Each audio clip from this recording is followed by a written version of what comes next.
you a happy new year. ஜெபிப்போம். அன்பின் பரலோக தகப்பனே, கடந்து வந்த ஆண்டு முழுவதும் நீர் எவ்வளவாய் எங்களோடு கூட எங்களை பலப்படுத்தி இருக்கிறேன். ஆபத்துக்கள் சூழ்ந்த வேளையிலும், பொல்லாப்புகள் வந்த போதும் கூட மரண இருளின் பள்ளத்தாக்கில் நடக்கின்ற சூழ்நிலை வந்த போது அவர்களுக்கு மத்தியிலே கூட இருந்து ஒவ்வொருவரையும் பலப்படுத்தி இருக்கிறேன். ஆண்டவருடைய கிருபை இரக்கங்களுக்காக நான் நன்றி செலுத்துகிறோம். ஆண்டவரே, கடந்து வந்த ஆண்டு முழுவதும் செய்த எண்ணற்ற நன்மைகளுக்காக நாம் உண்மை துதிக்கிறோம், ஸ்தோத்திரிக்கிறோம். ஆண்டவரே, இந்த ஒரு புதிய ஆண்டுக்குள்ளே காலடி எடுத்து வைக்க கொடுத்த கிருபைகளுக்காக உண்மை நன்றியோடு நாங்கள் ஸ்தோத்திரிக்கிறோம் சுவாமி. ஆண்டவரே, உடைய கிருபை இல்லாமல் நாங்கள் வாழ முடியாது. உடைய கிருபை இல்லாமல் நாங்கள் நிற்க முடியாது. ஆண்டவரே, எங்களுடைய சொந்த பலத்தினால் எதுவும் இல்லை சுவாமி. நாங்கள் பலவீனர்கள். பலப்படுத்துகிறவர் நீர். என் கிருபை உனக்கு போதும் என்று சொல்லி பலப்படுத்துகிறவர் நீர். உடைய கிருபையினாலே நாங்கள் வாழ்கிறோம் சுவாமி. ஆண்டவரே, இந்த புதிய ஆண்டுக்குள்ளே காலடி எடுத்து வைத்த இந்த நாளில் உடைய அபிஷேகம் ஒவ்வொரு மேல் பறக்க வேண்டும் நான் சொல்லுகிறேன். உடைய அபிஷேகம் இல்லாமல் சுவாமி நுகங்கள் முறியடிக்க முடியாது. என்னுடைய பாடுகள், என்னுடைய உபத்திரவங்களை முறியடிக்க வேண்டும் என்றால் உடைய அபிஷேகம் இல்லாமல் எதுவுமே முடியாது. நேர் எல்லாவற்றையும் வழி நடத்துகிற தேவன். உம்மை அல்லாமல் எங்களுக்கு விடுதலை இல்லை. உம்மை அல்லாமல் எங்களுக்கு சமாதானம் இல்லை. உம்மை அல்லாமல் எங்களுக்கு சந்தோஷம் இல்லை சுவாமி. வாழ்க்கையில் சண்டையும் சச்சரவும் குழப்பமும் அமைதியின்மையுமாய் இருந்தால் ஆண்டவரே, வாழ்க்கை சலித்து போய்விடும். அதனால நீர் ஒவ்வொரு குடும்பங்களையும் தேற்றுகிற கிருபைகளுக்காக நன்றி செலுத்துகிறோம். இந்த புதிய ஆண்டு ஆண்டவரே, ஒவ்வொருவருடைய வாழ்க்கையிலும் கடந்து வந்த பாதையிலே சந்தித்த எத்தனையோ விதமான துன்பகரமான, துக்கமான, வேதனையான பாதைகளில் இருந்து இந்த புதிய ஆண்டு மன மகிழ்ச்சி, சமாதானம், சந்தோஷம், அபிஷேகம் நிறைந்த ஒரு வாழ்க்கையா ஒவ்வொருவருக்கும் மாற்றி கொடுக்க வேண்டுமாக நாங்கள் ஜெபிக்கிறோம். ஆண்டவருடைய பலத்த கருத்துக்குள்ளே நாங்கள் கொடுக்கிறோம். ஆண்டவரே, இந்த வேளையில் உமது வார்த்தைகளை தியானம் பண்ணபடியாக நாங்கள் கடந்து வருகிறோம். அடியே உமது சிறுவை நிழலுக்கு பின்பாய் நீர் மறைத்துக் கொள்ளும். தகப்பனே, ஏற்ற வார்த்தைகளை நீர் ஞாபகப்படுத்தி தந்து எங்கள் ஒவ்வொருவரோடு நீர் பேசி தந்தாவே நாங்கள் யாவரும் கேட்கிறோம். இயேசுவின் நாமத்திலே ஆமென். நாங்கள்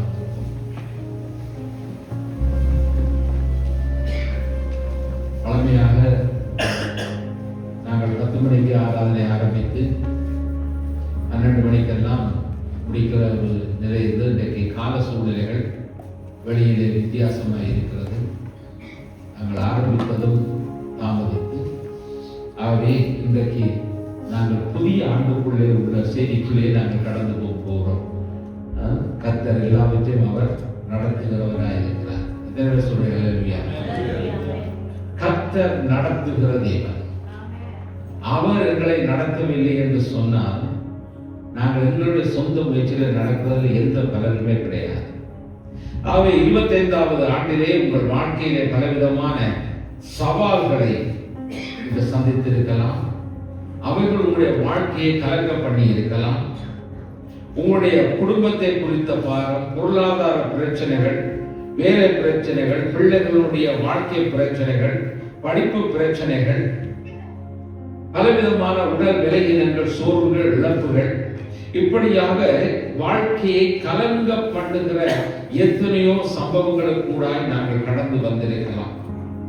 இந்த புதிய வருடத்துக்குள்ளே நாங்கள் பிரவேசித்திருக்கும் போது நாம் கர்த்தரிடத்திலே விசுவாசத்தோடும் நம்பிக்கையோடும் ஒரு உறுதியான ஜெபத்தோடும் அவருடைய பாதத்தை நாம் இறுக பற்றிக் கொள்ள வேண்டியது அவசியம். கர்த்தருடைய சமூகத்திலே நாங்கள் அமர்ந்திருந்து அவரே ஜீவனுள்ள தேவன் என்பதை நாங்கள் அறிந்திருக்கிறவர்களாய் அவரிடத்திலே இருந்துதான் நாங்கள் எல்லாவற்றையும் பெற்றுக்கொள்ள முடியும் என்ற நம்பிக்கையோடு நாங்கள் கர்த்தருடைய சமூகத்திலே இருக்க வேண்டியது அவசியமாக இருக்கிறது. ஆகவே இன்று நம்முடைய வாழ்க்கையிலே கர்த்தர் நடத்துகிற விதம், கர்த்தர் நடத்துகிற விதம் என்கின்ற அந்த ஒரு கீழாக கர்த்தர் நடத்துவார், அந்த ஒரு வார்த்தையின் அடிப்படையில் ஒரு 4 காரியங்களை சுருக்கமாக நான் சொல்லி போக விரும்புகிறேன். The Lord will lead. கர்த்தர் எங்களை நடத்துகிறார். எத்தனை பேர் நீங்கள் சொல்ற கர்த்தர் என்ன நடத்துகிறார்? ஆமென். ஆனாலும் நாங்கள் இதை சொல்லுவோம். இங்கே நான் கேட்ட நீங்க கர்த்தர் வழிநடத்துறாங்க கை வைத்தியாச்சு, சரிதானே? ஆனால் இதுல எத்தனை பேர் உண்மையிலேயே கர்த்தர் வழிநடத்துறாருன்னு சொல்லி அந்த ட்ராக்ல போகிறது எத்தனை பேரா இருக்கும்? இங்க சொல்லியாச்சு, ஆனா நாங்கள் ஓன் டிசிஷன் தான் போறோம். பல விஷயங்கள் அவர் நடத்துகிறதை நாங்கள் புரிந்தால் நாங்கள் அவருடைய வழியில நாங்கள் நடப்போம். ஆனா நாங்கள் சொல்லுகிறோம் அவருடைய வழியிலே தான் நடக்கிறோம் என்று நாங்கள் சொல்லுகிறோம். ஆனால் நாங்கள் எங்களுடைய வழியிலே தான் நாங்கள் சில காரியத்தை நிர்ணயம் பண்ணி வைத்து நாங்கள் நடக்கிறோம். அப்போ எங்களுடைய வாழ்க்கை முறையிலே தேவன் ஒன்றை எதிர்பார்க்கிறார், தேவன் ஒரு காரியத்தை எங்களுக்கு போதித்து நடத்த பண்ண பார்க்கிறார். ஆனால் நாங்களோ அதன்படி இல்லாமல் எங்களுடைய விருப்பத்தின்படியாக நாங்கள் நடக்க விரும்புகிறவர்களாக இருக்கிறோம். நாங்கள் 32வது சங்கீதத்திலே நாங்கள் பார்க்கும்போது அந்த 32வது சங்கீதத்திலே அங்கே நாங்கள் பார்க்கும்போது என்ன சொல்லுகிறார்? அங்கே தேவன் நம்மை போதித்து நடத்துகிறவராய் இருக்கிறார் சொல்லி வேதம் சொல்லுகிறது. நான் உனக்கு போதித்து நீ நடக்க வேண்டிய வழியை உனக்கு காட்டுவேன், உன்மேல் என் கண்ணை வைத்து உனக்கு ஆலோசனை சொல்லுவேன். இது ஒரு அருமையான வசனம். ஆனால் இந்த வசனத்தின்படி அவர் எங்களுக்கு போதித்து நடத்துகிற வழியை அவர் சொல்லுகிற போது அந்த வழியை நாங்கள் கேட்கிறவர்களாக அந்த வழியிலே நடக்கிறவர்களாக இருக்கிறோமா என்பது மிகவும் முக்கியமான ஒரு காரியம்.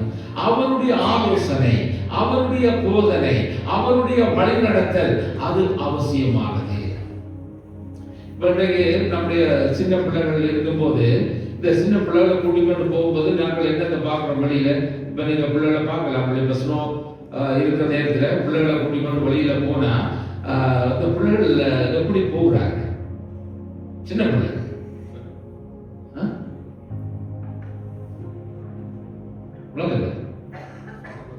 எப்படி போறாங்க பார்த்துருக்கீங்களா? பார்த்துருக்க முடியுது, நாங்களே விட்டு விளையாடுறோம். அப்படியே இப்ப சில பிள்ளைகள் என்ன செய்யுது? உடனே போன உடனே என்ன போய் அழுது தண்டனையில போடுது, எல்லாமே செய்யுது. அப்ப பெற்றார் என்ன சொல்லுறாங்க? பெற்றார் என்ன சொல்றாங்க?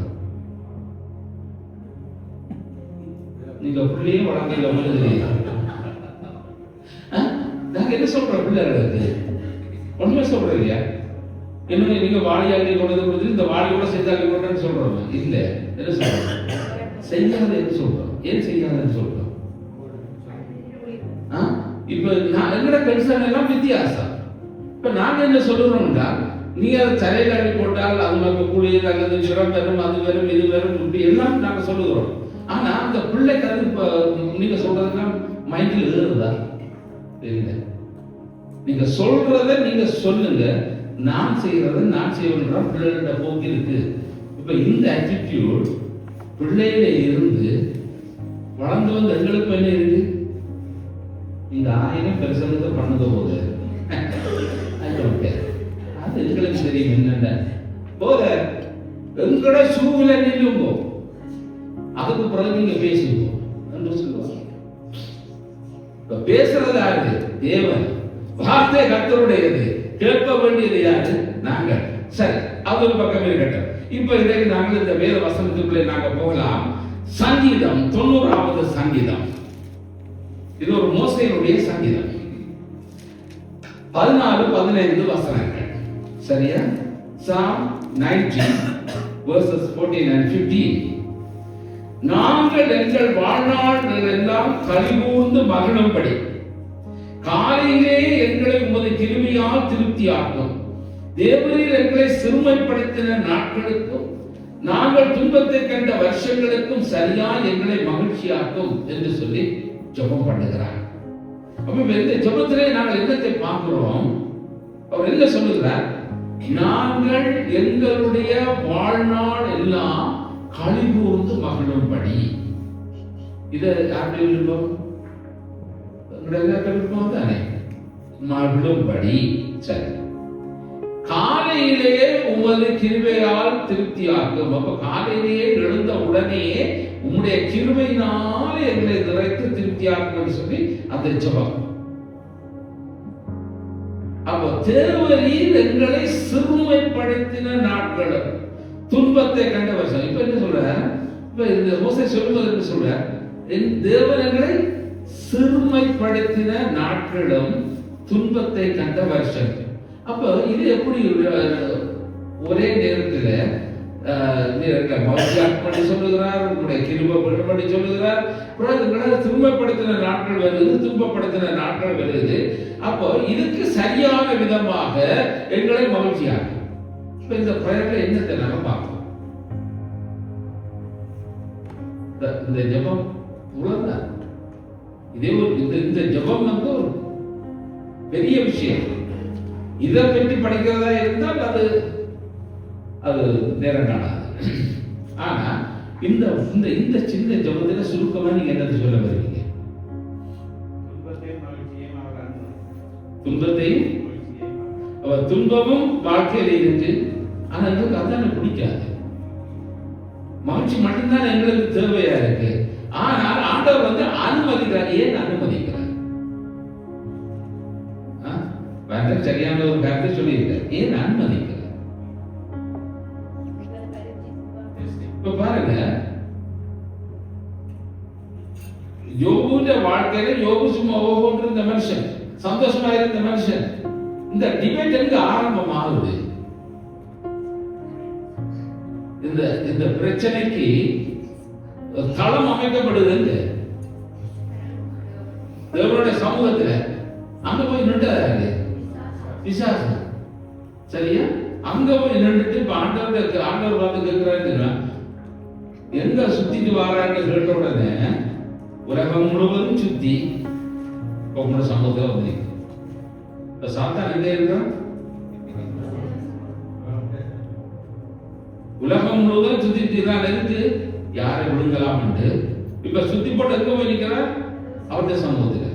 அங்கேயே போய் நிக்கலாம்னா எங்க இருப்பாங்க? இல்லையா? பக்கத்துல பார்த்து கொள்ளுங்க. சீட்டோட ஃப்ரீயா இருக்கு இருப்பான். சரி, அதொரு பக்கம் இருக்கட்டும். இப்ப என்ன நடக்குது? அங்க ஆண்டவர் என்ன கேட்கிறார்? என்னுடைய தாசனாகிய யோபின் மேல் கண் வைத்தாயோ? அவ்வளவு ஆண்டவர் கேட்டவர்களே உடனே வாங்கி விழுந்த ஒரு பதில் சொல்றார். என்ன பதில் சொன்னார்? நீர் அவருக்கு வேலி அடைச்சு பாதுகாத்து வச்சிருக்கிறதுனாலதான் அவர் உன்னை பிரைஸ் பண்ணி கொண்டிருக்கிறார்.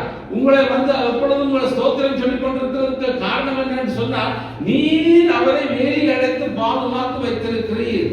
இப்போ வேலியை நீர் எடுத்து விட்டு பாரும், அவர் உன்னை மறந்திருப்பாரோ இல்லையோ என்ற ஒரு கேள்வி. ஆண்டவர் உடனே சொல்றாரு, சரி நான் வேலி எடுத்து விடுறேன், இனி என்ன செய்யும்? இப்போ இதுக்கு பிறகுதான் என்ன நடக்குது? அவருடைய வாழ்க்கையில பல பிரச்சனைகள், துன்பங்கள் வர. அப்போ அனுமதி இல்லாமல், தேவனுடைய அனுமதி இல்லாமல் சாத்தானால் எதுவும் செய்ய முடியாது. அப்படியானால் நாங்கள் எப்பொழுதும் யாருமே பாதுகாப்புக்குள்ள இருக்கணும். இதுதான் முக்கியம். இப்ப இவர் என்ன சொல்லுகிறார் இங்கே? நாங்கள் எங்கள் வாழ்நாள் எல்லாம் கழிவுறுந்து, வாழ்நாள் முழுவதும் நாங்கள் கழிவுறுந்து சந்தோஷமாய் வாழ வேண்டும் என்பதுதான் எங்களுடைய விருப்பம். எல்லாரும் விருப்பம் அதுதான். அப்ப அதை தவிர நாங்கள் அழுது கொண்டு இருப்பது எங்களுக்கு விருப்பம் அல்ல. சந்தோஷமாய் மனமகிழ்ச்சியா வாழ வேண்டும் என்பதுதான் விருப்பம். ஆனபடியினால் தேவனே எங்களை உங்களுடைய கிருபையினாலே எங்களை நிறைக்க வேண்டும். ஆனாலும் நீர் எங்களை சிறுமப்படுத்து. ஏன் சிறுமப்படுத்துகிறார்? ஏன் எங்களை சிறுமப்படுத்துகிறார்? சில சில விஷயங்கள்ல எங்களை சிக்ஷிக்கிறார், சிறுமைப்படுத்துகிறார், எங்களை சில துன்பத்துக்குள்ளாக கடந்து போக பண்ணுகிறார். எதற்கு? லோக மகிழ்ச்சியாவே இருக்கலாமே.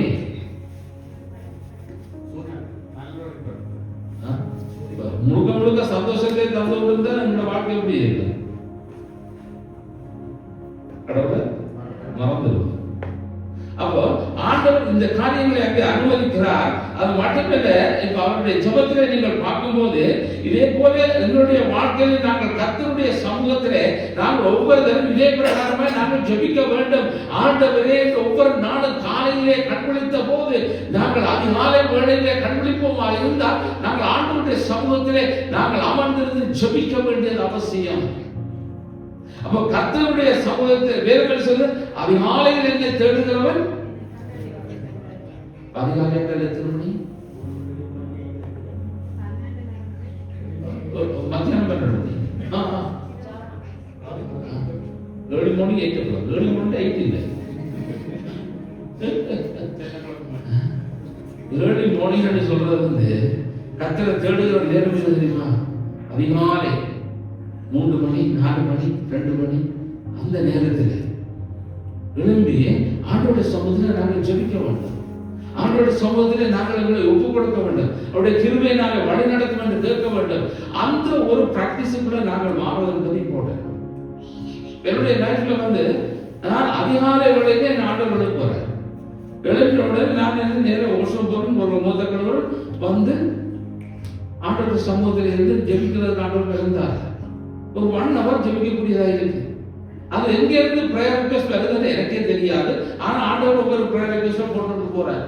ஒரு 3-4 மாசத்துக்கு முன்பாக ஒரு 2 குடும்பத்துக்காக ஜெபிக்கும்படியாக நான் அதை இங்கே சொல்லி இருக்கிறேன். அந்த 2 குடும்பத்துக்காக நான் ஜெபிக்க வேண்டும் என்று ஆண்டவர் உணர்த்துற போது நான் அவர்களுக்காக நான் ஜெபித்து விட்டேன். ஆனா அவர்கள் கொஞ்சம் காலம் வேலை இல்லை. ஆனால் திரும்பி வந்தார்கள். வந்தபோது நான் அதை இந்த இடத்துல வைத்து சொன்னேன். இந்த காரியங்களுக்காக ஆண்டவர் சொன்னார், நான் ஜெபித்தேன் என்று மட்டும்தான். யார் இவர்கள் எதுவுமே சொல்லவில்லை. ஆனால் அவர்களுக்கு தேவன் அதை உணர்த்தினார். அந்த சம்பவம் நான் யாரை குறிப்பிட்டு எனக்கு ஆண்டவர் சொன்னாரோ, எதற்காக நான் ஜெபித்தேனோ, அவர்கள் வந்து அந்த காரியத்தை என்னிடத்தில் பகிர்ந்த போது அழுது. ஏனென்றால் கர்த்தர் எவ்வளவு நேர்த்தியான ஒரு தேவன். இன்னும் ஒருவருடைய வாழ்க்கையில் இருக்கக்கூடிய எனக்கு தெரியாது, எந்த பிரச்சனை எனக்கு தெரியாது. ஆனால் எத்தனையோ காலங்களாக நாங்கள் ஜெபித்திருக்கிறோம். ஆனால் அந்த ஸ்பெசிபிக்காக அந்த ஒரு 2 மாசத்துக்கு ஆண்டவருடைய உணர்த்தி அதை ஜெபிக்க பண்ணின ஜெபத்தின் மத்தியிலே அந்த இடத்திலே தேவன் ஒரு பெரிய காரியத்தை அவருடைய வாழ்க்கையிலே ஜெபம் செய்தார். அந்த தேவ மகிமை, அந்த தேவனுடைய வழிநடத்திலே அவர்கள் புரிந்து கொண்டு ஆண்டவருக்கு இன்றைக்கு நன்றி செலுத்திக் கொண்டிருக்கிறார்.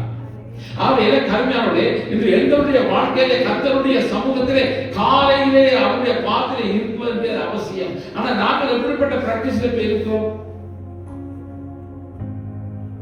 விடுதலை நாங்கள் எப்படி இருக்கிறோம்? ஆண்டவருடைய சமூகத்தில் இருக்க நேரம் இருக்கா? நாங்கள் உடனே என்ன செய்யறோம்? போனமா பிரசத்துக்கு எல்லாம் போட்டாச்சா, 2 உடுப்ப போட்டாச்சா, உள்ள போட்டாச்சா, மிச்சம் எங்க போய் பார்க்கிறது? மிச்சம் இல்ல எங்க போய் செய்யறது?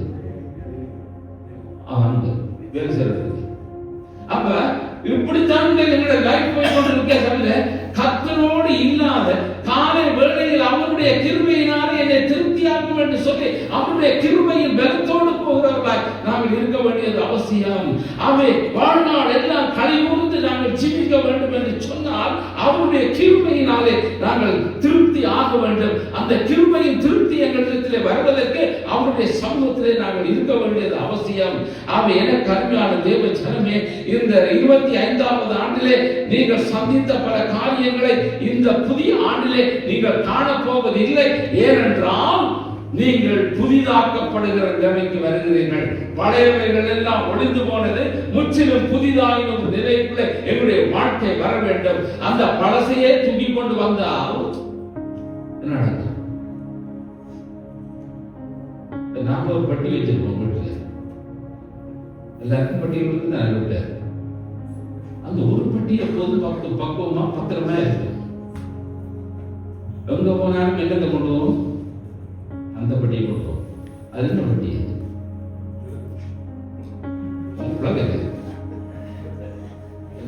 என்ன சொல்ல நகைப்பட்டி.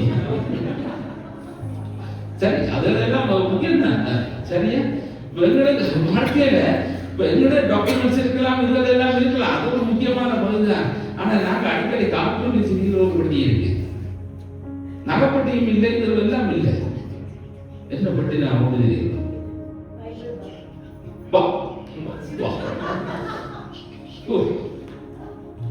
பூஸ்பமே வந்துச்சு. சேர்ச்சில பைபிள் இல்ல என்ன நான் கொண்டு போறோம்னு சொன்னா அடிக்கடி எங்களுக்குள்ள இருக்கிற பெரிய பிரச்சனை பற்றி தான் தெரியும். பிரச்சனை பற்றி அப்ப எங்க போறோம்னா போற இடங்களில் எல்லாம் திறந்து வச்சுட்டு என்ன செய்யறோம்? யாரும் போன் பண்ணாலும் இந்த பட்டியை திறந்து வச்சுட்டு தான் கரைக்கிறாரு.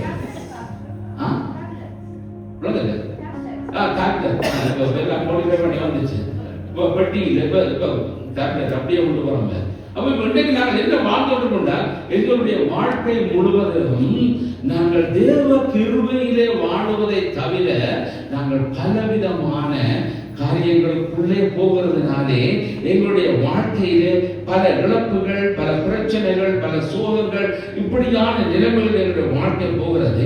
ஆகவேதான் ஆண்டு தேவ மனுஷனாகிய மோசே அங்கே ஜெபிக்கிற போது அங்கே சொல்லுகிறார். அவர் என்ன சொல்லுகிறார் என்றால், கர்த்தருடைய சமூகத்தில் அவருடைய கிருபைக்காக காத்திருத்தது. அந்த காத்திருக்கும் போதுதான் எங்களுடைய வாழ்க்கையிலே அந்த கழிவுந்து ஜீவிக்கிற ஒரு ஜீவியத்துக்குள்ளே நாங்கள் போக முடியும். ஆகவே அந்த வாழ்க்கை எங்களுக்கு அவசியம். ஆகவே நான் இதில் ஒரு 4 பாயிண்ட்ஸ் நான் சொல்ல விரும்புகிறேன். முதலாவது காரியம் என்னவென்று சொன்னால், நம்முடைய தேவன் நெருக்கத்திலே உங்களை நடத்துகிறவர். சரியா?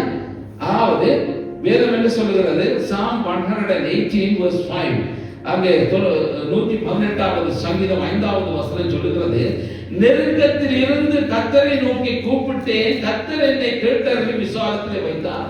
அப்போ எங்களுடைய வாழ்க்கையில் உண்டாகிற நெருக்கத்தின் மத்தியிலே அவருடைய சமூகத்திலே நாங்கள் அமர்ந்திருந்து நாங்கள் கேட்க வேண்டி இருக்கிறது. அவரை கர்த்தரை நோக்கி கூப்பிட்டேன். அவர் கர்த்தரை நோக்கி கூப்பிடுகிற போது கர்த்தர் என்னை கேட்டருளி, என்னுடைய பிரச்சனைகளை கேட்டருளி, அதை அறிந்து அவர் என்ன செய்கிறாரா?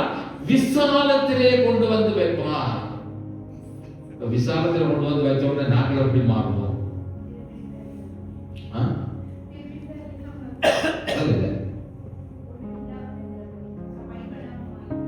அதாவது நாங்கள் விசாலத்துக்கு வந்த பிறகு ஒரு நிலைமை என்னவா மாறுதுன்னு சொன்னா அதுலதான் எங்களுடைய வாழ்க்கை ஓடுது. அப்ப அந்த விசாலம் என்பது எங்களுடைய வாழ்க்கையை சிறுமையாக்குற பக்கத்துக்கும் நாங்கள் கொண்டு செல்லக்கூடியதா போய்விடும். அவன் எனக்கு அன்பான தேவ ஜனமே, இன்றைக்கு உள்ள அந்த சூழ்நிலைகளை பலவிதமான நெருக்கடிகளுக்குள்ளே நெருக்கத்தின் பாதையிலே நீங்கள் கடந்து போய்கொண்டு இருப்பதை நம்முடைய தேவன் அறிகிறவராய் இருக்கிறார். ஆகவே நீங்கள் நெருக்கத்தில் இருப்பது அது தேவனுடைய சித்தம் அல்ல. நீங்கள் நெருக்கத்திலே வாழ்வது சித்தம் அல்ல, தேவ சித்தம் கிடையாது.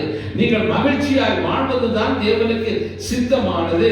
ஆகவே தேவன் இஸ்ரவேல் மக்களை கர்த்தர் அந்த எகிப்து தேசத்திலிருந்து விடுதலையாக்கி அவர்களுக்கு வாக்கு பண்ணின அந்த தேசத்திலே கானானை நோக்கி அவர்கள் பிரயாணம் பண்ணும்போது, பிரயாணம் பண்ணி வரும்போது அங்கிருந்து விடுதலை பெற்று வந்து கொண்டிருக்கிறார்கள். வரும் வழியிலே செங்கடல் வந்து நிற்கிறது. அவர் செங்கடல் வந்த போது போக முடியாமல் இருக்கிறது. திரும்பி பார்க்கிறார்கள். பின்னால் யாரு? பார்வோனின் படை. அவர் இப்படியான ஒரு நிலைமையில இப்ப அவர்களுடைய மனநிலை என்னவா மாறுது? இப்ப என்ன சொல்லுகிறார்கள்?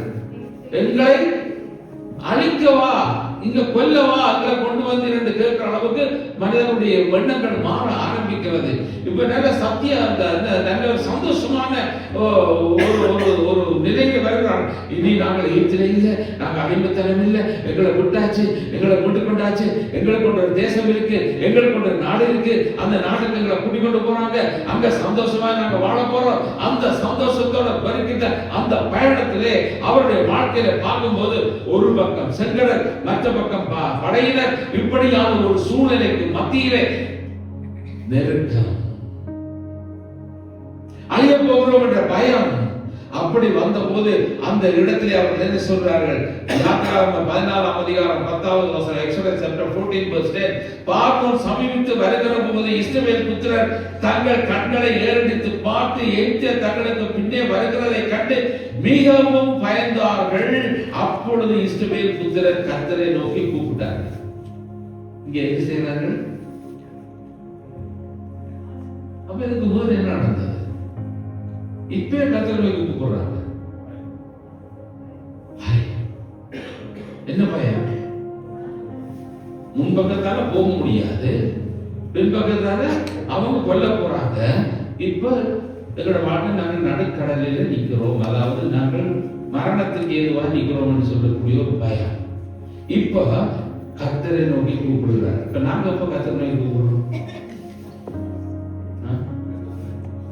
காலவர்கள் ஜெபிச்சால் மகிழ்ச்சி கிடைக்கும். அப்ப அதெல்லாம் இல்லை. இப்ப கடைசி ஆண்டவர் செய்வார், விட்டுருவார். சரி, நீ உண்ட வாழ்க்கை ஓடு, உணவு ஓடுறாலும் நீ ஓடு, பிரச்சனை இல்லை. ஆனால் ஒரு பிளாக் பண்ண வேணும், அங்காலையும் போகலாத இந்தாலையும் போக முடியாத நிலைமை வரும். அப்ப என்ன செய்வோம்? இப்பதான் சொல்ற சிறுமைப்படுத்தின நாட்கள், எங்களை சிரமப்படுத்தக்கூடிய, எங்களை பயந்து போய் வாழக்கூடிய நாட்கள், அப்படியா நேரம் அனுமதிக்கப்படுகிற சூழ்நிலைகளை பார்க்கிறோம். கர்த்தரை நோக்கி கூப்பிடுகிற நிலைமை. அவ எனக்கு அருமையான தேவ ஜனமே, இந்த 26வது ஆண்டுக்குள்ளே பிரவேசித்திருக்கிற நமக்கு தேவன் தருகிற காரியம் என்னவென்று சொன்னால், நாம் கர்த்தரை நோக்கி கூப்பிட வேண்டும், அவருடைய சமூகத்தில் அமர்ந்திருக்க வேண்டும், அவருடைய கிருபையை நாங்கள் பெற்றுக்கொள்ள வேண்டும், அவர் எங்களை நடத்துவார் என்ற நம்பிக்கையோடு அவரை சார்ந்திருக்க வேண்டியது அவசியமாக இருக்கிறது. அவை பார்வோனின் சேனையானது தேவ ஜனங்களை துரத்தி கொண்டு வந்தாலும் அங்கே தேவ மனுஷனாகிய மோசே தேவனை நோக்கி ஜெபிக்கிறார், கூப்பிடுகிறார், கர்த்தர் ஒரு உறுதிமொழி கொடுக்கிறார். அதை நீங்க பாருங்கள், எக்ஸோடஸ் சாப்டர் 14 verse 13 and 14. அங்கே யாத்திராகமம் 14வது அதிகாரம் 13 14 வசனங்கள்.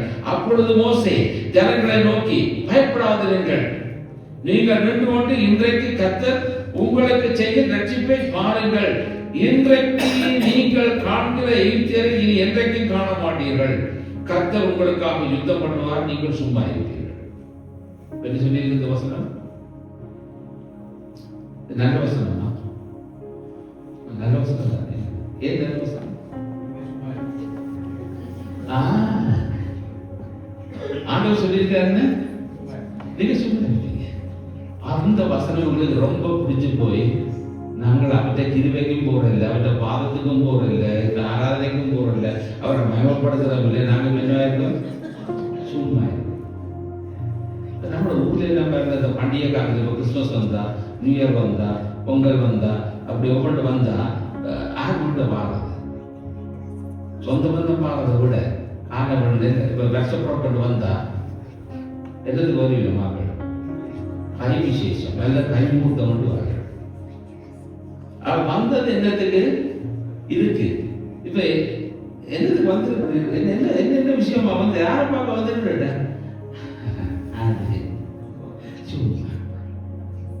இப்படிதான் சொல்றாங்க. ஆனா என்னத்துக்கு வந்தது அவருக்கும் தெரியும், வந்தவருக்கும் தெரியும், அந்த கேட்கிறவருக்கும் தெரியும். ஆனா இப்ப என்ன சொல்றது? சும்மா. இன்றைக்கு நம்முடைய வாழ்க்கையில கன விஷயங்கள் என்னவா இருக்கிறோம்னா சும்மா தாக்கத்துக்கு இருக்கிறோம். சும்மா சும்மா வந்தாங்க, சும்மா வந்துட்டு போறோம், சும்மா எல்லாத்துக்கும் சும்மா. நம்முடைய வாழ்க்கையில் இந்த விதத்தை ஆண்டவர் சொன்ன, நீங்க சும்மா இருப்பீர்கள், சும்மா இருங்கன்னு சொன்னதுல இருந்து நாங்கள் இன்றைக்கு வரைக்கும் சும்மாவே இருக்கிறோம், ஒன்றுமே செய்யறது. என்னன்னு கேட்டா, ஆண்டவர் சும்மா இருக்க சொல்லுவார், மிச்சம் இல்லை அவர் பார்க்கறான்னு சொல்லுவார். எங்களோட வேலை இன்னொருவர் பார்க்கறாருன்னா நாங்கள் சும்மா இருக்கிறது எப்படி இருக்கும்? அப்ப இப்ப இந்த வார்த்தையை வைத்துக்கொண்டு இந்த அநேகர் அவரை கூப்பிடாமல் சும்மா இருக்கிறார்கள். அவர் தான் சும்மா இருக்க சொன்னார் என்று சொல்லி நாங்கள் சொல்லுகிறோம். தேவனை தேடாது இருக்கிறார்கள். தேவனுடைய சமூகத்துக்கு, தேவனுடைய ஜனத்துக்கு எதிராக வந்த நெருக்கத்திலே ஆண்டவர் துணை நின்று செயல்படுகிற தேவனாய் இருக்கிறார். அவை சாத்தான் உங்களை நெருக்கும் போது மனம் தளர்ந்து போகிறவர்களாய் நாங்கள் மாறுகிறோம். அப்போ சாத்தான் எங்களை நெருக்குகிறதற்கும் எங்களுடைய வாழ்க்கையிலே அந்த மனம் தளர்ந்து போகக்கூடிய நிலைமை கொண்டு வரப்படுவதற்கு காரணம் யாரு? நாங்கள் தேவனோடு சார்ந்திருக்காத ஒரு வாழ்க்கை. அவை கர்த்தரை நோக்கி பாருங்கள், அவரை கூப்பிடுங்கள், அவர் உங்களை விடுவித்து கிருபையாய் வழி நடத்துவார். ஆகவே நாங்கள் முதலாவது காரியத்தை பார்க்கிறோம், எங்களுடைய நெருக்கத்திலே தேவன் எங்களை நடத்துவார். இரண்டாவது காரியமாக நாங்கள் பார்க்க போற விஷயம், அதிசயமாய் தேவன் நடத்துவார். எங்களுடைய வாழ்க்கையில அதிசயம், இந்த அதிசயமாய் நடத்துவதை நீங்கள் ஒவ்வொரு தரம் உணர்கிற ஒரு காரியம். இப்ப டெஸ்ட் பண்ணியை நீங்க கேட்டீங்க, ஒவ்வொருத்தருடைய காரியத்தை சொல்லி பார்க்கிற போது ஆண்டவர் என்ன செய்கிறார் என்பது, ஆண்டவர் தானா செய்தார் என்பதை புரிந்து கொள்வதற்கு அவருடைய வாழ்க்கையின் அனுபவம் தான் அதை சாட்சியா சொல்ல வைக்கிறது. ஆகவே அதிசயமாய் வழி நடத்துகிற தேவன், அவர் உங்களுக்கு முன்பாக இருக்கிற உபத்திரவங்களை அல்ல, இனி நீங்கள் காணப்போகும் அதிசயத்தை நம்பிக்கையோடு விசுவாசிக்க வேண்டும். இப்ப ஃபியூச்சர்ல நான் கடந்து போகிற இந்த 26ஆம் ஆண்டு கடந்து போகிற இந்த பாதையிலே தேவன் எங்களுக்கு அதிசயத்தை நாம் காண்பிக்கிறவராய், அதிசயமான முறையிலே செயல்படுகிறவர்களாய் இருக்கிறார். என்னுடைய வாழ்க்கையில நான் அதைத்தான் நான் சொல்றேன். நான் அதிசயம், நான் பிழைத்தது அதிசயம், நான் வாழ்றது அதிசயம். நம்ம மத்தியில இருக்கக்கூடிய ஆளே இல்லை, எப்பயோ போய் முடியும், 2 வருஷமா இருக்கிறோம். ஆனா கர்த்தர் என்ன இந்த இடத்துல வச்சிருக்கிறார். அவர் ஆண்டவருடைய கிருபை, அவருடைய சித்தம், அவருடைய பலம், அவருடைய நடத்துதல், அவருடைய வழி நடத்தல். ஆகவேதான் அந்த அவர் நடத்துகிறபடி நாங்கள் வாழ்வதற்கு நாங்கள் கர்த்தரோடு நாங்கள் இருக்க வேண்டியது அவசியம். காலகாலமாக நான் இப்படியாகத்தான் இருக்க வேண்டுமா என்ற கேள்வியோடு வேளையிலே இந்த இடத்திலே நாங்கள் இருக்கலாம். என்னுடைய வாழ்க்கையிலே நான் வாழ்க்கை தொடங்கின காலம் முதல், என்னுடைய திருமணம் முடித்த காலங்கள், என்னுடைய குடும்பத்தை கட்டி எழுப்பின காலம் முதல் இன்று வரைக்கும் என்னுடைய வாழ்க்கையிலே அமைதி இல்லை, சமாதானம் இல்லை, சந்தோஷம் இல்லை என்று சொல்லிக்கொண்டு இருக்கிறவர்களாய் இருக்கலாம். வாழ்க்கையிலே கஷ்டங்களாய் இருக்கலாம், அல்லது வாழ்க்கையிலே பலவிதமான வாக்குவாதங்களும் பிரச்சனைகளும் பிரிவினைகளும் இப்படியாக வீடு முழுக்க கொந்தளிப்பாக இருக்கலாம். அது தேவனுடைய சித்தம். தேவனுடைய சித்தம் என்பது அவர் வேதத்திலே சொல்லுகிறபடி நாங்கள் பார்க்கும்போது அங்கே தேவனுடைய காரியங்களை சரியான முறையில் புரிந்து கொள்ள வேண்டியது அவசியம். எக்ஸோடஸ் சாப்டர் 14 verses 19 to 21, யாத்ராகமம் 14வது அதிகாரம் 19 முதல் 21 வசனங்கள். யாராவது வாசிங்க. சத்தம் வாசிங்க.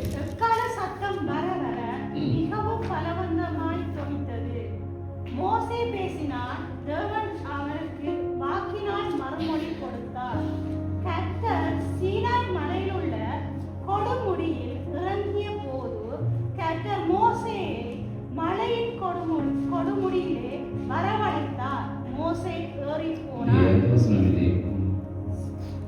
14வது அதிகாரம் 19, 14வது அதிகாரம் 13. அப்பொழுது மோசே ஜனங்களை நோக்கி, பயப்படாதீர்கள், நீங்கள் நின்று கொண்டு அதுவும் இல்லை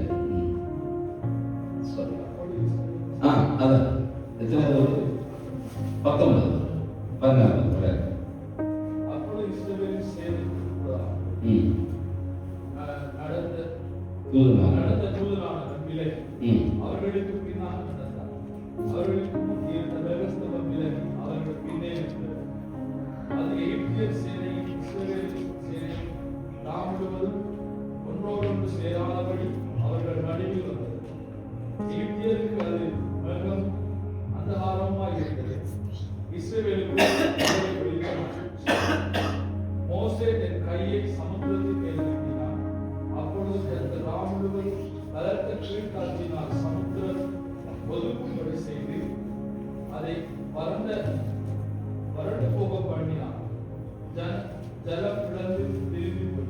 இப்ப இந்த வசனத்தில் நீங்கள் என்னத்தை பார்க்கிறீங்கன்னு சொன்னா, அங்கே இஸ்ரவேலர் சேனைகளுக்கு முன்பாக நடந்த தூதனானவர் விலகி, இப்ப தூதன் எங்க போற? இப்ப நான் இஸ்ரவேல் ஜனம், எனக்கு பின்னால் ஆக்கள் இருக்கார்கள், முன்னுக்கா போற தேவதூதன் போற. இந்த போன தேவதூதன் இடையில நின்றுட்டார். இடையில நின்று எங்க வர்றாரு? பின்பக்கத்துக்கு வந்துட்டார். இப்ப இவர் தான் கடைசியா, இப்ப இவருக்கு பின்னால வந்து தேவதூதன் நிற்கிறார். சரியா? இப்ப தேவதூதன் நின்ற உடனே என்ன நடக்குது? இப்ப இன்னைக்கு அதுக்கு பின்னாலே வந்ததாரு இவர் தான் கடைசி இஸ்ரவேலர், பின்னாலே இருந்தது பார்வோன். இப்ப யார் முன்னால போனது? இப்ப அந்த தேவதூதன் எங்க வந்து நிற்கிறார்? கடைசியா இருக்கக்கூடிய இஸ்ரவேலர் பின்னால வந்து நிற்கிறார். அதுக்கு அங்கால இருக்கிறது வந்து பார்வோனுடைய படை. இப்போ எகிப்தியரின் சேனையும் இஸ்ரவேலின் சேனையும் கிராமம் முழுவதும் ஒன்றோடு ஒன்று சேராதபடி, அதாவது அவங்கள் இவங்களை கிட்ட வந்து தொடவே கூடாது என்ற நிலைமையில யார் பாதுகாப்பா இருக்கிறான்னு சொன்னா, சரியா? அப்ப முன்னுக்கு இப்ப தேவையில்லை. யார் தேவையில்லை? முன்னுக்கு என்ன இருக்கு? முன்னுக்கு சங்கடம் இருக்குது. இப்ப அவங்க தாண்டி சங்கடத்துக்கு வரையலாது. அப்ப இவங்களை தாண்டி தான் போகணும். அப்ப இப்ப தேவதூதன் எங்க போற? எங்க தேவையோ அங்க நிற்கிறார். சரியா? அப்ப நம்முடைய வாழ்க்கையில நாம் ஆண்டவரோடு இருக்கும் போது அந்த சேனைகள், சத்துருவனுடைய சேனைகள் எங்களை தாக்காதபடி தேவ தூதன் எங்களுக்காக அங்கே நிற்கிற ஒருவராக நாங்கள் பார்க்கிறோம். தேவன் தம்முடைய தூதனை அங்கே அனுப்புகிறதை நாங்கள் பார்க்கிறோம். வேதம் என்று சொல்லுகிறது, இஸ்ரவேல் ஜனங்களை எப்படி வழி நடத்தினான்னு சொன்னா, அக்கினி ஸ்தம்பமும் மேக ஸ்தம்பமுமாய் தேவன் வழி நடத்தினார். இரவிலே அக்கினி, பகலிலே மேகம். அப்போ களைத்து போகாதபடிக்கு காரியங்கள் நடைபெறக்கூடியதாக, வெளிச்சம் கொடுக்கக்கூடியதான ஒரு வாழ்க்கையை ஆண்டவர் கொடுக்கிறார். எனக்கு அருமையான தேவ ஜனமே, எங்களுடைய வாழ்க்கையிலே நாங்கள் எப்ப பார்த்தாலும் என்னத்தை நாங்கள் சொல்லிக் கொண்டிருக்கிறோம்? பிரச்சனை. ரெண்டாவது பிரச்சனை இங்கிருந்து நாம் சொல்லியிருக்கோம். அதான் சொல்லியிருக்கோம் இல்ல. அப்ப என்ன காரணம் இருக்கு? ஏன் சொல்ல முடியாம இருக்கிறதுக்கு காரணம் என்ன? இப்ப நாங்கள் என்ன சொல்ல வருகிறோம் அப்படின்னா, நாங்க என்ன சொல்ல வர்றோம்? ஆண்டவர்களுக்கு ஒன்றுமே செய்யலைன்னு சொல்றோம். இது மாதிரி தான் எங்களோட வாழ்க்கை இருக்குது.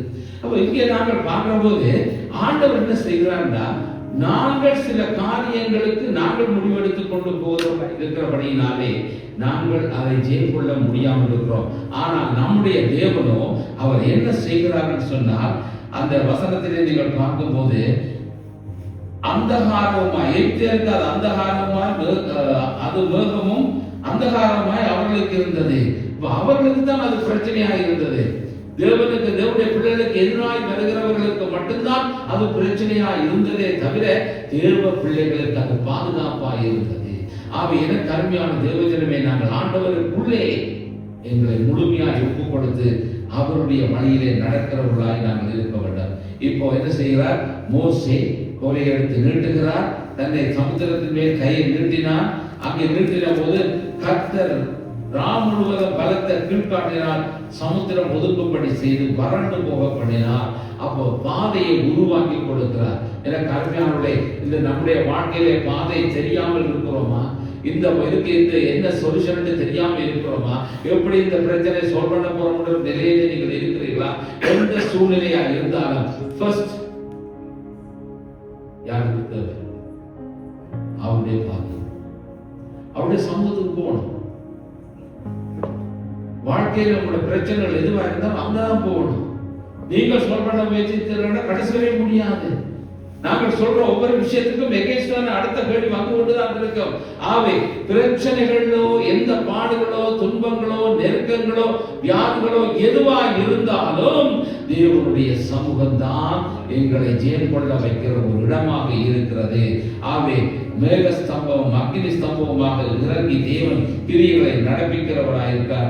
எகிப்தியரின் சேனையும் இஸ்ரவேலின் சேனையும் ராம் முழுவதும் ஒன்றோடு சேராதபடி நடுவிலே ஆண்டவர் நின்று அந்த எகிப்தியருக்கு ஒரு அது மேகமும் அந்தகாரமாய் இருக்கக்கூடியதாய் செய்து இஸ்ரவேல் ஜனங்களுக்கு வெளிச்சத்தை கொடுத்தது. இன்று எங்களுடைய வாழ்க்கையிலும் வெளிச்சத்தை காட்டுகிறவர், அவர் போதித்து நடத்துகிற தேவனாய் இருக்கிறார். அவர் நடத்துகிறதற்கு நாம் நம்மை ஒப்புக் கொடுக்க வேண்டியது அவசியம். உன்னுடைய வாழ்க்கையில் கர்த்தர் இரவை வெளிச்சமாக்குவார். அதிசயமாய் வழிநடத்தி நம்முடைய ஜனத்துக்காக யுத்தம் பண்ணி சமுத்திரத்தின் நடுவாக வெட்டாந்தரையை உருவாக்கி தம்முடைய மக்களை அதன் வழியாய் அதிசயமாய் நடக்க பண்ணின தேவன். நாங்கள் எதிர்பாராத அதிசயங்களை தேவன் தருவார், அதிசயமாய் காப்பாற்றுவார், அதிசயமாய் காரியங்களை செய்வார். நாங்கள் ஆண்டவருக்கு ஐடியா வைப்போம். ஆண்டவருக்கு எப்படி ஐடியா வைப்போம்? ஆண்டவரே, எனக்கு இப்படி ஒரு பிரச்சனை இருக்கு, இந்த பிரச்சனையை இந்த ஸ்டெப்ல நீர் எனக்கு தீர்த்து தந்தீரென்றால்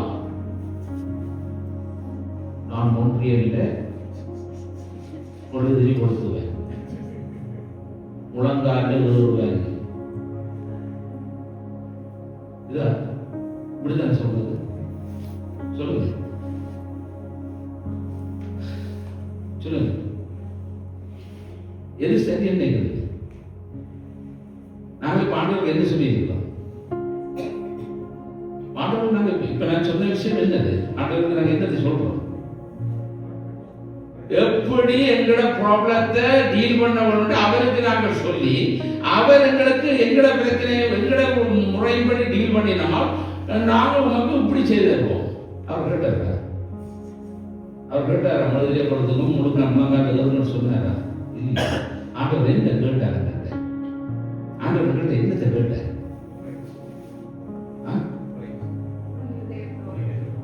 முழு இருதயத்தோடு முழு ஆத்மாவோடும். ஆண்டவர்கிட்ட முழு எல்லாம் முழுமையா நாங்கள் அவரிடத்தில் நாங்கள் செய்ய வேண்டி இருக்கிறது. அவர் இன்னைக்கு நாங்கள் என்ன சொல்றோம்? ஆண்டவரோட பேரம் பேசுகிறோம், டீல் வச்சு கொண்டிருக்கிறோம். ஆண்டவர் அந்த டீல் தேவையில்லை. ஆண்டவர் அதையெல்லாம் விரும்பல. ஆண்டவருக்கு அது தேவையே இல்லை. ஆண்டவர் சொல்ற, நீ உன்னுடைய இருதயத்தை எனக்கு தான், நீ என்னுடைய உனக்காக நான் எல்லாவற்றையும் நான் செய்கிறேன், உனக்காக நான் மரித்தேன், எனக்காக நீ என்ன செய்தாய், உன்னுடைய இருதயத்தை தான், நான் உன்னை வழி நடத்துவேன் என்றுதான் ஆண்டவர் சொல்லுகிறார். ஆண்டவர் பேரம் பேசி பிரைட் பண்ணி செய்கிறவர் அல்ல அவர். ஆனா நாங்கள் ஆண்டவருக்கு ஆலோசனை கொடுக்கிறவர்களாக நாங்கள் மாறுகிறோம். அவர் எனக்கு அருமையான தேவ ஜனமே, நாங்கள் கர்த்தரை தேடுகிறவர்களாய் அவருடைய வழியிலே நடக்கிறவர்களாய் நாங்கள் மாறுவோம். அதிசயத்தின்படி அவர் செய்ய வல்லவராயிருக்கிறார். மூன்றாவது காரியம், ஆண்டவர் என்ன செய்கிறார் என்றால், வாழ்க்கையின் கசப்பை மாற்றி நடத்துவார். நம்முடைய வாழ்க்கையில கசப்பான பல காரியங்கள் வாழ்க்கையில் இருக்கிறது. அருமையானவர்களே, இன்று நீங்கள் சொல்லுகிற பாதை வறட்சியானதாக அல்லது வனாந்திரமாக இருக்கலாம்.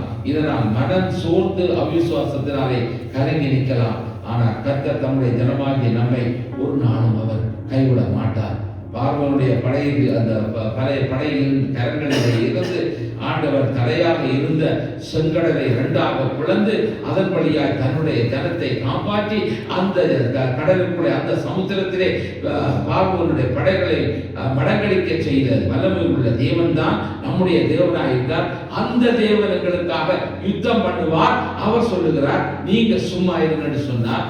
அவர் சும்மா இருக்க சொன்னது வேற, நாங்கள் இப்ப சும்மா இருக்கிறது வேற. அவர் சும்மா இருக்க சொன்னது, நீங்கள் ஒரு கஷ்டப்பட தேவையில்லை, நீங்கள் பேசாம என்ன செய்யுங்க, பிரைஸ் பண்ணுங்க, நன்றி செலுத்துங்க, அது போதும், நான் மிச்சத்தை பார்க்கிறேன். இன்றைக்கு நாங்கள் எப்படி இருக்கிறோம்? அதுதான் எங்களுக்கு அவசியம். அவன் எனக்கு அருமையான தேவைத்தனமே. இப்ப இவர்கள் இதை கடந்து வந்தாச்சு. கடந்து வந்த பிறகு அடுத்த பாயிண்ட் எது? செங்கடல் கடந்தாச்சு. அடுத்த இடம் எங்க வருகிறார்கள் என்று கேட்டால், யாத்திராகமம் 15ஆம் அதிகாரம் 22-23, Exodus chapter 15 verses 22-23. அங்கே மோசே இஸ்ரவேல் ஜனங்களை சிவந்த சமுத்திரத்தில் பிரயாணப்படுத்தினார். அவர்கள் சூர் வனாந்தரத்துக்கு புறப்பட்டு போய் 3 நாள் வனாந்தரத்தில் தண்ணீர் கிடைக்காமல் நடந்தார்கள். அவர்கள் மாராவிலே வந்தபோது மாராவின் தண்ணீர் கசப்பாய் இருந்ததினால் அதை குடிக்க அவர்களுக்கு கூடாது இருந்தது.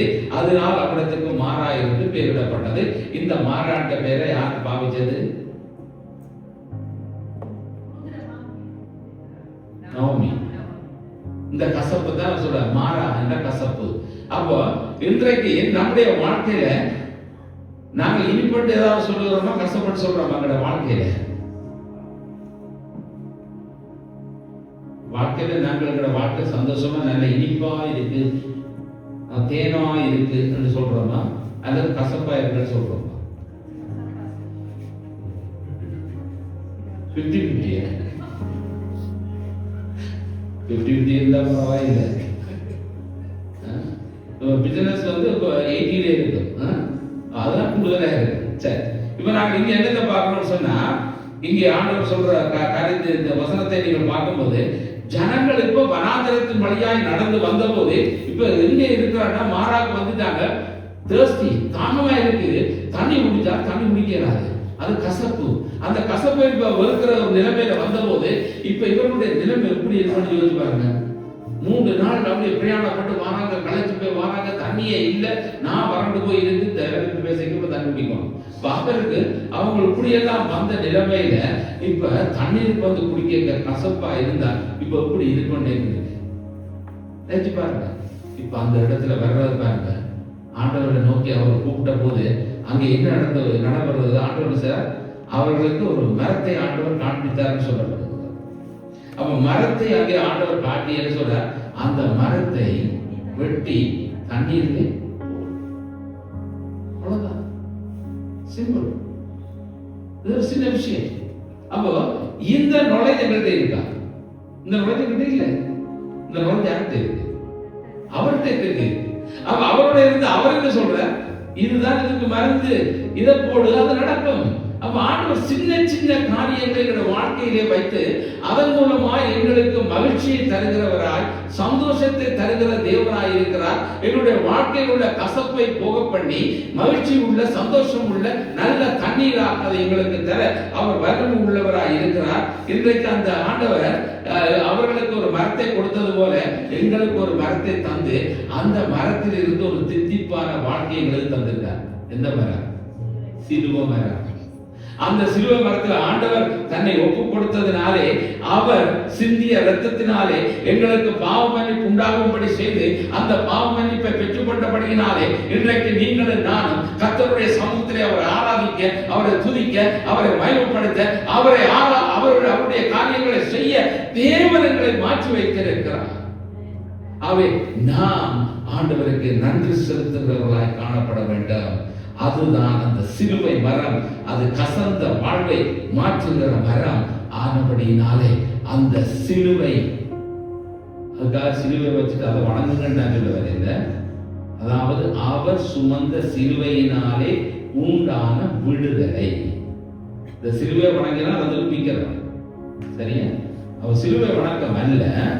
நான் சொல்லுகிறது அதிலே மரித்த ஆண்டவராகிய இயேசு எங்களுக்காக மரித்து உயிரோடு எழுந்து மீண்டும் எங்கள் மத்தியிலே வரப்போகிற தேவனாய் இருக்கிறவர், எங்களை வழிநடத்துகிறவராய் இருக்கிறபடினால் அவரை சார்ந்திருக்க வேண்டியது அவசியம்.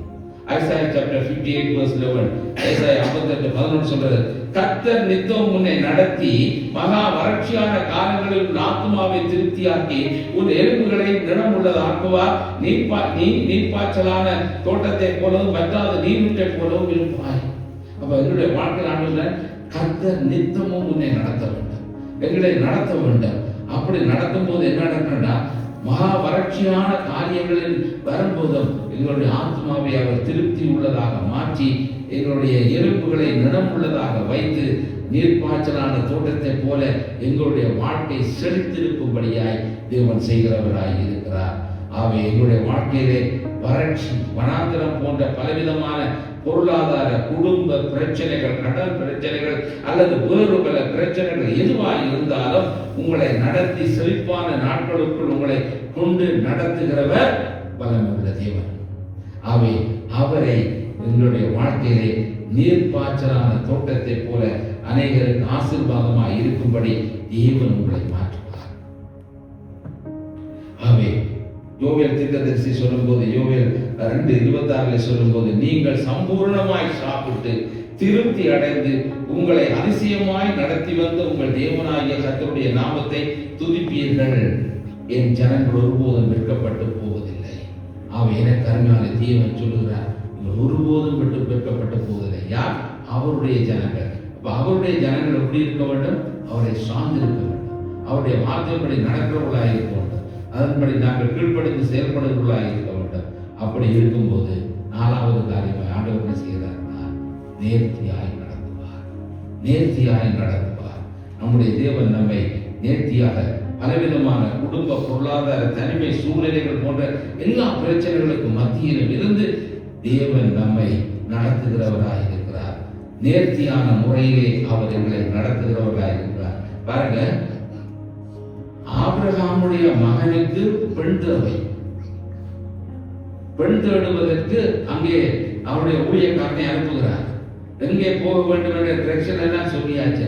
ஆனா இவருக்கும் இவற்ற குடும்பத்தை சார்ந்தவர்களுக்கும் எதுவுமே தெரியாது அந்த அவருடைய வேலை செய்கிற மனுஷனுக்கு. ஆனாலும் அந்த முதலாளி சொல்லிட்டாருன்னு அவர் போகிறார். ஆனா அவர் ஒரு காரியத்தை செய்கிறார். அவர் என்ன செய்தார்? அவர் ஒரு பிரேயர் ஒன்று வைக்கிறார். அவர் ஒரு ஜெபம் ஒன்று வைக்கிறார்.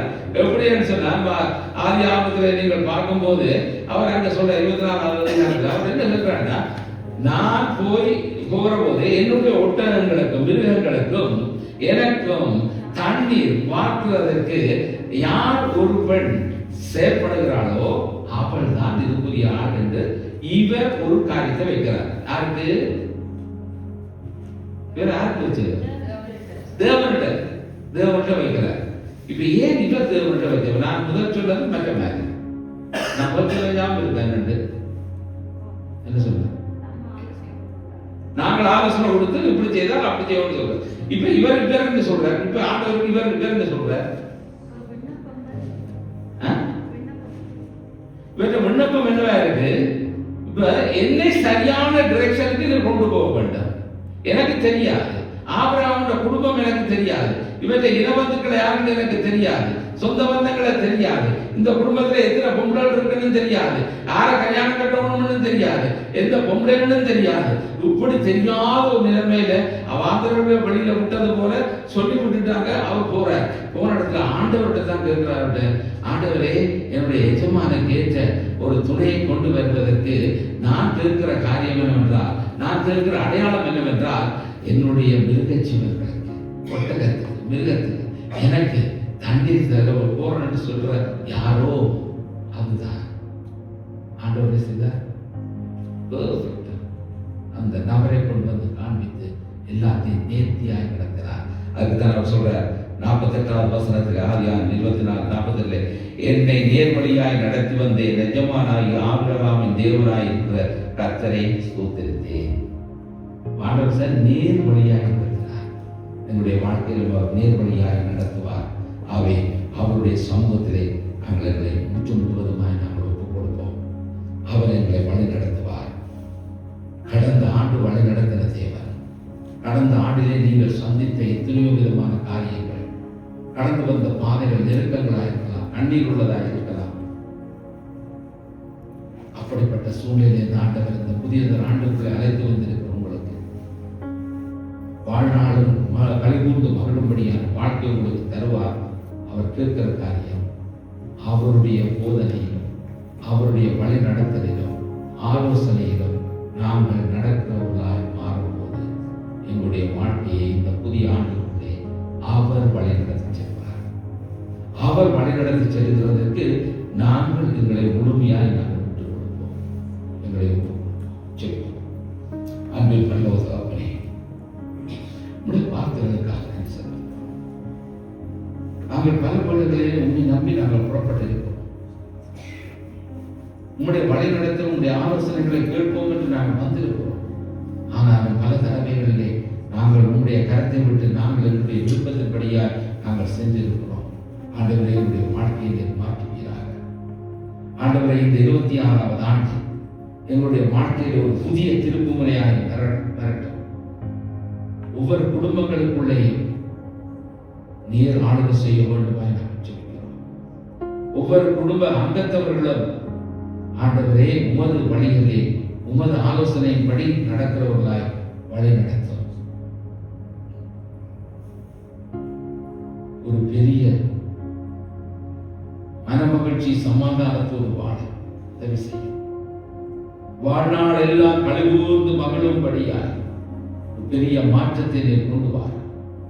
இந்த ஆண்டிலே ஆண்டவரே பெரிய காரியங்களை நீர் ஒவ்வொருத்தருடைய வாழ்க்கையை செய்து அவர்கள் உமக்கென்று சாட்சி உள்ளவர்களாய் உம்முடைய ஆராதனைகளிலே நின்று உமது நாமத்தை மகிமைப்படுத்தும்படியாய் உதவி செய்ய